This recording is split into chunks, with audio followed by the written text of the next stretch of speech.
but I did want to just kind of give my thoughts on the game thus far, my first impressions. Like I said, I'm going to make this into a short. The first couple of missions, it felt great.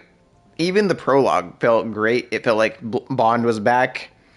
Yeah, it just felt like this is 007. This is what 007 should be. Bond is back. Tactical espionage, smirky comments, debauchery. It felt very, very authentic to the 007 experience.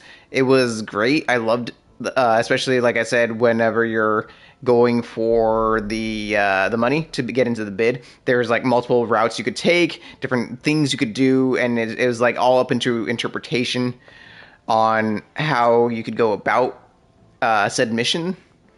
Same thing with the mission before that, when you're at the chess game, the tournament, whatever it was. There's like multiple rooms. You have to avoid detection, but you're also trailing the blonde guy. It felt, like I said, it felt like Bond was back in a big way. And then it just all of a sudden it hits a wall once they're showing you who the true villain is. Story essentially hits a wall, and it becomes very linear and drawn out for no reason. So I hope it gets better going into this last quarter of the game. But it's a weird pacing choice, in my opinion. So I don't know how to feel about that. The rest of the game has been very nice. I like it. The combat feels nice.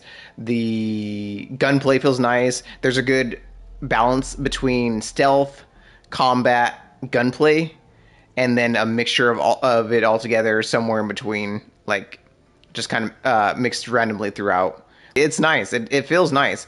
And then my other biggest complaint, 007 music. Where is it at? Where is the 007 music? Tell me. Like I said, maybe they didn't have the license for it or something, but where it's lacking the 007 music. And Bond moments. One of the best releases of this genre of games for sure. Absolutely. This is the best that 007 has ever felt. Ever. And I grew up playing 007 games. It needs better pacing. I hope that Bond is back.